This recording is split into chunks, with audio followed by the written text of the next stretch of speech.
안녕하세요. 예, 아름다운 하모니카 연주로 귀한 찬양을 해주셔서 감사합니다. 우리 김명진 집사님 또 오늘 특창을 준비하기 위해서 밤 11시에 누가 오나 했더니 김명진 집사, 이신옥 집사님 강요를 이끌고 강요를 데리고 같이 와서 연습을 했어요. 너무 감사합니다. 오늘 저는 전도서 강의 13번째 시간, 오늘이 전도서 강의 마지막 시간일 것 같습니다. 우리 잘 박힌 못이라고 하는 제목으로 함께 말씀의 은혜를 나누겠습니다. 전도서 12장 9절부터 14절까지 있는 말씀을 가지고 함께 은혜를 나누겠습니다.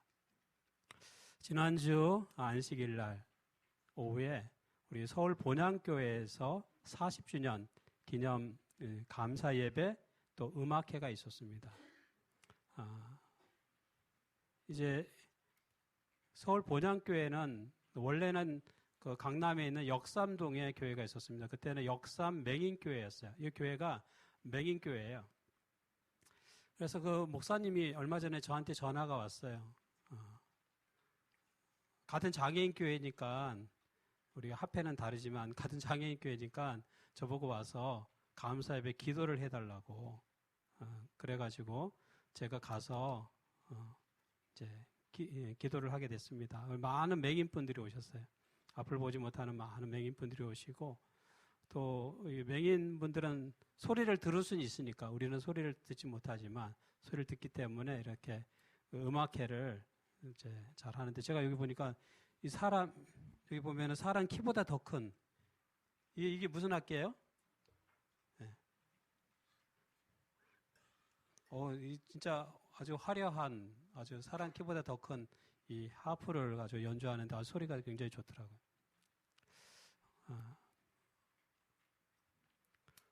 제가 특별히 이 감사 예배 때 특별히 아주 은혜가 있었던 것은 우리 여기 맹인 집사님 요 두 분이 감사 예배 전에 두 분이 특창을 했어요. 두 분이 이렇게 하고 우리 앞을 못 보시는 우리 맹인분이신데 우리 맹인 장로님이 피아노에 앉아가지고 피아노 반주를 하면서 노래를 하는데 너무 은혜로운 거예요.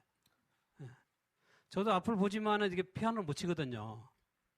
근데 우리 장로님은 맹인 장로님이신데 노래도 아주 잘하시지만 앞이 안 보이는데 피아노를 치시는 거예요. 이렇게. 그 너무나 얼마나 그 찬양을 정말 은혜롭게 하는지 제가 그 참석하고 큰 은혜를 받았습니다. 지금은 장애 때문에 때로는 소리를 듣지 못하고 말을 하지 못하고 또 우리 맹인처럼 앞을 보지 못하지만은 우리 주님께서 재림하실 때 우리 몸이 변화된다 그랬거든요. 우리 장애가 다 사라지고 예수님께서 앞을 보지 못하는 사람 앞을 보게 해주시고 듣지 못하는 사람에게 입이 열리고 귀가 열리게 하신 것처럼 그 일이 우리 재림의 때에 이 세상에 사는 모든 그리스도인들에게 또 장애인들에게 일어날 것이라고 하는 것을 우리에게 보여줍니다. 지금은 우리 장로님 앞을 보지 못하고 피아노를 치지만 주님께서 재림하시는 날 앞을 보게 될 것입니다. 지금 우리가 오늘 바이올린 연주 소리가 귀에 들리진 않았지만 예수님께서 재림하실 때 우리의 귀가 열릴 거예요. 또 우리의 입이 열릴 거예요. 저는 지금도 이렇게 생각합니다. 하나님은 공평하신 분이기 때문에 주님께서 재림하시는 날 가장 아름답게 할렐루야 찬양한다고 그랬거든요. 호흡이 있는 자마다 여호와를 찬양할 거라고 하면서 시편이 맞춰지거든요. 그 말씀 속에 하나님께 찬양을 하시는데 모든 성도들이 찬양을 하는데 가장 아름답게 찬양할 사람이 누굴까요? 가장 아름다운 목소리로 찬양할 사람이 누굴까요? 저는 우리 농아인이라고 생각합니다. 왜? 하나님 공평하시기 때문에 말하는데 어려움이 있었고 듣는데 어려움이 있었기 때문에 우리 농아인들에게 가장 아름다운 목소리, 천상의 목소리 주시리라 생각합니다. 그 재림의 날을 우리가 소망하면서 살게 되기를 바랍니다. 오늘 전도서의 말씀은 본문의 말씀은 이렇게 시작합니다. 전도서 12장 10절에 전도자는 힘써 아름다운 말들을 구하였나니 진리의 말씀들을 정직하게 기록하였느니라 이렇게 말씀합니다. 솔로몬은 힘써 아름다운 말을 구하였다라고 얘기합니다. 아름다운 말을 구하였다. 그리고 그가 구했던 아름다운 말은 진리의 말씀들로 전도서에 기록이 되었습니다. 그는 그의 삶의 경험에서 깨달은 바를 전도서에 기록했어요. 그는 진리의 말씀을 정직하게 기록했다 이렇게 말합니다. 우리는 전도서를 읽을 때 솔로몬이 정말 정직하게 기록했던 그 진리의 말씀을 우리가 읽게 되는 것입니다. 여러분, 세상을 살아가는데 정직하게 사는 것이 가능할까요? 정직하게 사는 것 어떻습니까? 가능한 일입니까? 불가능한 일입니까? 정직하게 사는 것. 물론 사람에 따라 정직의 기준이 다 다르기 때문에 정직하게 사는 게 가능할까? 우리가 때로는 그런 이야기를 듣죠. 정직하게 살면 뭐 한다? 뭘 받는다? 손해를 본다. 정직하게 살면 손해가 있다. 이렇게 생각을 합니다. 제가 어렸을 때 학교에서 가온을 적어오라고 그런 숙제를 받았습니다. 가온을 적어오라. 여기 제가 가온을 몇 개 이렇게 찾아보니까 여러 가지 가온들이 있어요. 여러분, 가온이라고 하는 것이 무엇입니까? 가온. 그 가정에 마치 대대로 내려오는 어떤 교훈과 같은 말씀이죠. 금가옥조 같은 말씀. 오늘 걷지 않으면 내일은 뭐 하는데 뛰어야 한다. 어디 가온에 이런 게 있습니다. 여기 가온은 머리에는 지혜를, 얼굴에는 미소를, 가슴에는 사랑을. 괜찮죠? 또 찾아보니까 이런 것도 있다. 보증 서지 말자. 이런 것도 있습니다. 보증 서지 말자. 여기 보면은 주식을 하지 말자, 보증을 서지 말자, 밥값하자, 여자 말을 잘 듣자. 남자분이 쓰신 것 같아요. 여기 이런 가운데 있습니다. 가족은 함께한다. 의미가 있는 것 같습니다. 가족은 함께. 학교에서 가온을 적어오라고 숙제를 내줬는데 제가 가만 생각하니까 우리 집 가온이 뭐지? 저희 집에는 이런 게 붙어 있지도 않았어요. 그리고 뭐 어렸을 때 뭐 우리 집 가온은 뭐라고 이야기를 들어본 적도 없어요.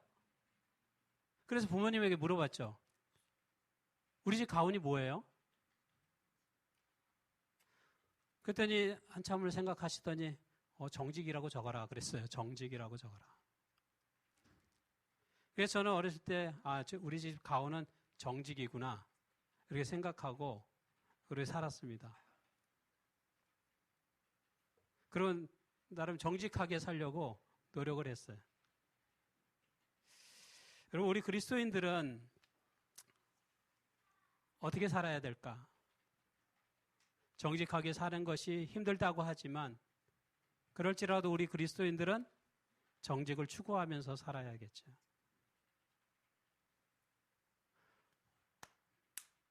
뭐 태어나서 평생 거짓말을 한 번도 안 해본 사람이 있을까요? 모르겠어요. 그런 분이 있을 수도 있겠지만 참 우리는 그럴지라도 정직하게, 힘들지라도 정직하게 살아야 합니다. 솔로몬은 전도서에 자기의 삶의 기록들을, 자기 인생의 기록들을 그가 깨달은 바를 정직하게 기록했다라고 말하고 있습니다. 솔로몬은 자신의 잘못된 삶을 때로는 뉘우치면서 정직한 자기 고백으로 이 전도서를 기록하고 오늘 그 전도서를 마치고 있어요. 여기 선지자와 왕에는 이렇게 기록하고 있습니다. 솔로몬의 말년의 기록들은 그가 자기 행위의 악함을 더욱 절실히 깨달을수록 하늘의 가장 좋은 선물들을 쓸모없는 것처럼 낭비했던 가오에 자기처럼 빠지지 않도록 젊은 이들을 경고하는 일에 특별한 주의를 기울였음을 나타낸다. 솔로몬은 말년에 그는 진짜 큰 깨달음, 큰 회개, 통해 자복을 하게 돼요. 그가 젊었을 때 정말 하나님께서 많은 축복을 주셨는데 그 축복들을 잘못 사용하고 또 낭비했던 것에 대하여 그는 후회하고 있습니다. 또 회개하고 있습니다. 하나님께서 주신 그 인생의 부귀영화들을 정말 하나님을 영화롭게 하는데 귀하게 사용해야 되는데 그렇게 살지 못했어요. 그래서 이제 인생의 말년에 인생을 다 살고 난 다음에 그는 깨닫게 되죠. 아, 내가 내 인생을 잘못 살았구나. 그러면서 그가 전도서에 그러한 말씀들을 기록하는 거예요.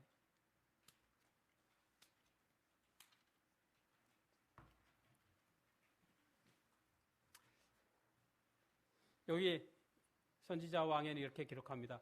왕은 성령의 감동을 받아 후세대들을 경고하기 위한 교훈으로서 그가 허비한 세월의 역사를 기록하였다. 자기가 살아왔던 그 삶을 허비하고 낭비한 거예요. 정말 하나님을 영화롭게 하고 또 백성들을 말씀으로 잘 이끌 수 있었는데 제가 솔로몬이 그렇게 살지 못했어요. 솔로몬 시대에 가장 부강했거든요. 가장 부유했는데 그 부한 재물을 우상을 만드는 데 사용했어요. 우상에게 경배하는 데 사용했어요. 하나님을 신실하게 믿어야 될 이 왕이 그의 아내를 많이 뒀습니다. 그는 그 마음에 즐거운 대로 살았어요. 그냥 내가 생각하기 좋은 대로 사는 거예요.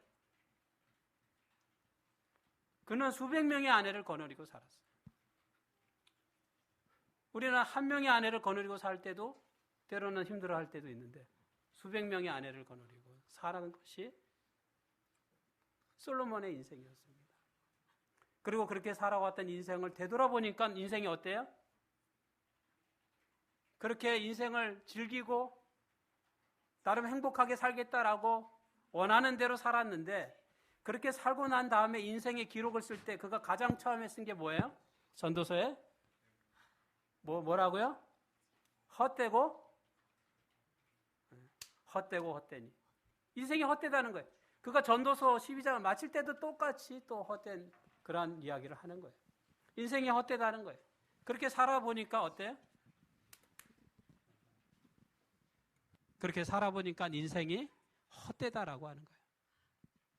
그래서 이 전도서의 말씀 기록은 그냥 철부지가 경험 없이 쓴 말이 아니라 기록이 아니라 솔로몬 왕이 한 나라의 왕이 이스라엘이 가장 부강했을 때의 왕이 자기의 인생을 다 살아보고 그렇게 살아봤더니 아 이렇게 사는 인생은 헛되다.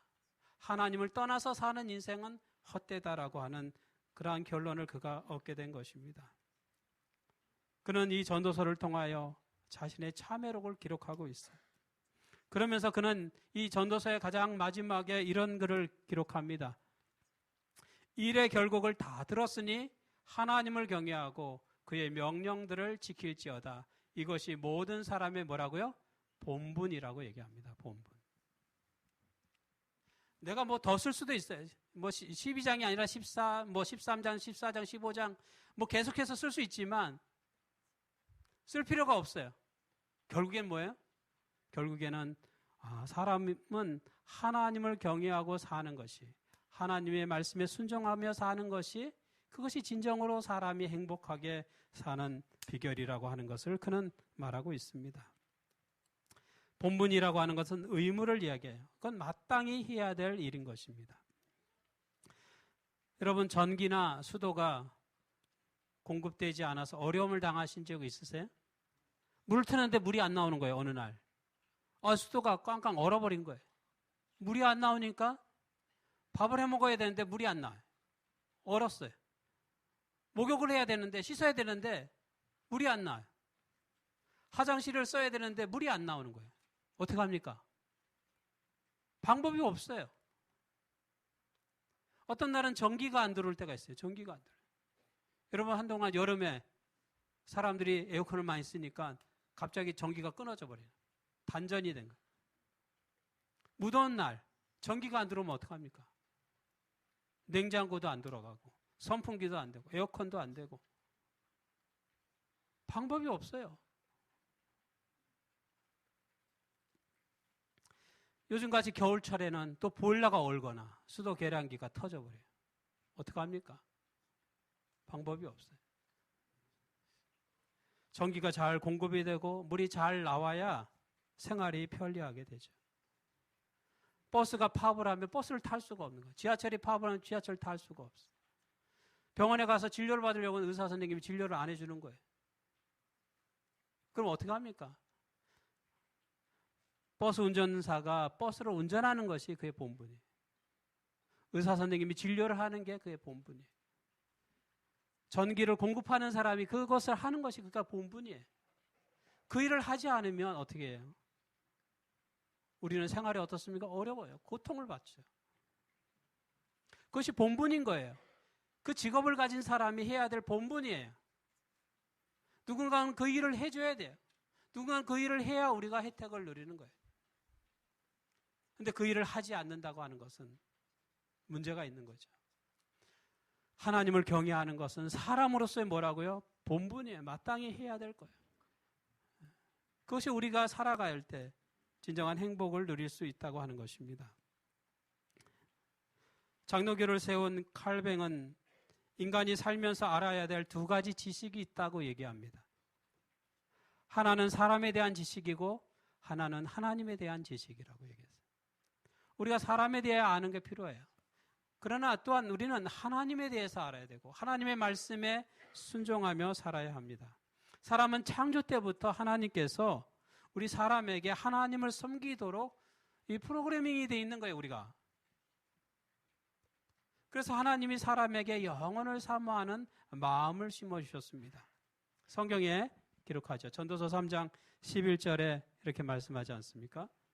하나님이 모든 것을 지으시되 때를 따라 아름답게 하셨고 또 사람에게는 영혼을 사모하는 마음을 주셨느니라. 그러나 하나님이 하시는 일의 시종을 사람으로 측량할 수 없게 하셨도다.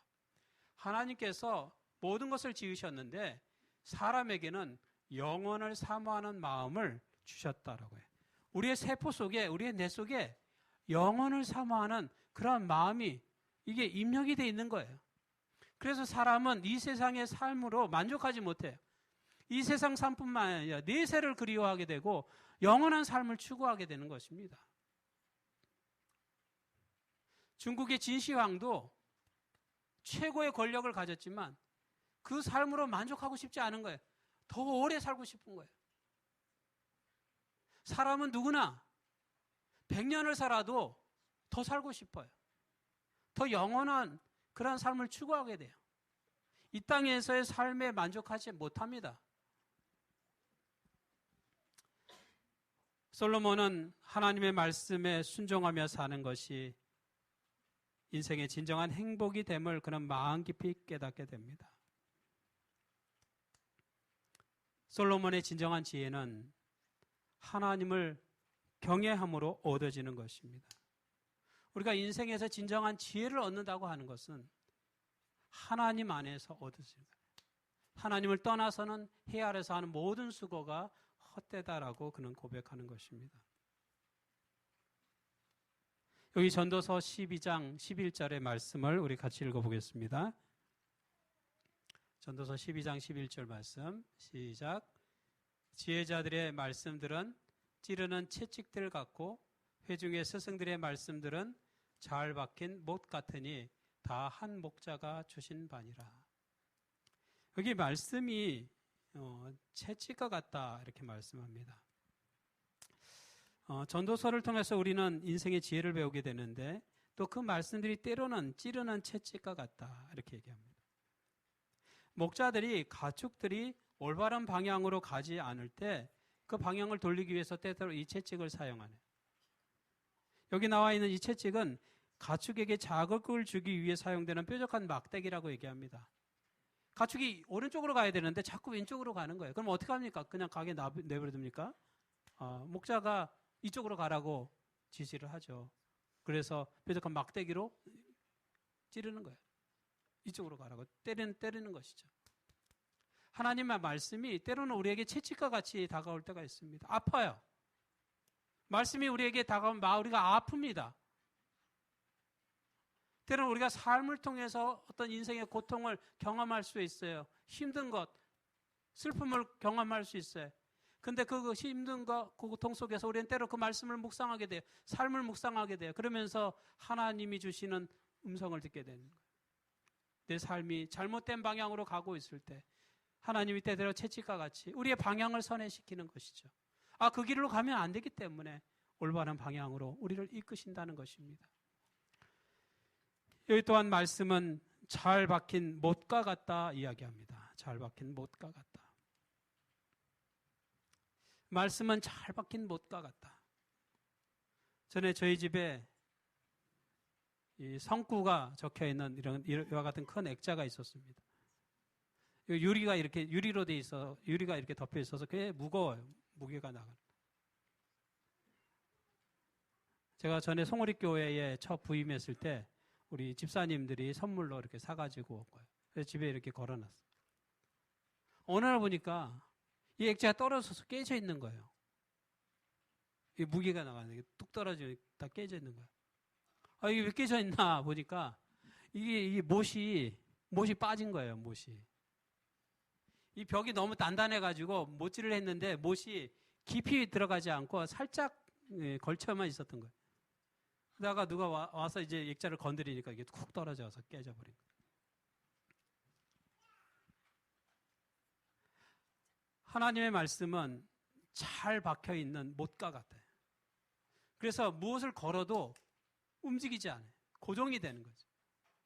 하나님의 말씀은 마치 우리 인생을 걸어도 될 만한 가치가 있는 것입니다. 우리의 삶을 고정을 시켜주죠. 하늘로 고정을 시켜줘요. 움직이지 않게, 땅에 떨어지지 않게, 땅에 떨어져서 부셔지는 인생이 되지 않게 하나님의 말씀이 우리를 붙잡아주는 것입니다. 우리가 못을 딱 박아서 거기다가 뭘 걸 수가 있잖아요. 옷을 걸면 옷을 붙잡아주고 액자를 걸면 액자를 붙잡아주는 거예요. 하나님의 말씀과 같은 잘 박힌 못에 우리의 삶을 걸면, 우리의 인생을 걸면 하나님께서 그 말씀을 통하여 우리의 삶을 붙들어 주시고 우리의 인생을 붙들어 주신다는 것입니다. 솔로몬은 이야기합니다. 너의 인생을 이 잘 박힌 이 말씀에 너의 인생을 걸라는 거예요. 쉽게 빠져버리는 그러한 못에 우리의 인생을 거는 것이 아니라, 그래서 나중에 인생을 다 살고 나면 그저 헛된 인생이었다라고 통회하고 한탄하는 그러한 곳에 우리의 인생을 걸지 말고 잘 박혀서 결코 떨어지지 않는 우리의 인생을 하늘로 고정시키는 그러한 말씀에 우리의 인생을 걸라고 이야기하고 있습니다. 여러분, 우리는 어디에다 우리의 인생을 걸기를 원하십니까? 우리의 인생을 잘 박혀있는 하늘의 말씀, 생명의 말씀에 우리의 인생을 걸게 되기를 바랍니다. 우리 인생에 공고한 날에 이르기 전에, 우리 몸의 기력이 다 쇠해져서 더 이상 움직이지도 못하기 전에 우리의 삶을 하나님께 헌신하는 저와 여러분이 되기를 간절히 바랍니다. 그래서 우리는 새해를 맞이하면서 2020년을 맞이하면서 내가 하나님을 위하여 어떤 헌신을 할 것인가를 고민하고 결단하게 되기를 바랍니다. 올해는 내가 하나님을 위해서 이러이러한 일들을 제대로 하지 못했는데 내년에는 내가 정말 하나님을 위하여 내 인생을 이렇게 한번 걸어보리라. 내가 하나님을 위하여 이렇게 한번 희생해보리라. 내가 하나님을 위하여 이렇게 헌신해보리라. 그렇게 결심하는 저와 여러분이 되기를 간절히 바랍니다. 우리 모든 성도들의 삶 속에 하나님의 은혜와 축복이 함께하기를 간절히 바라며 말씀 마치겠습니다.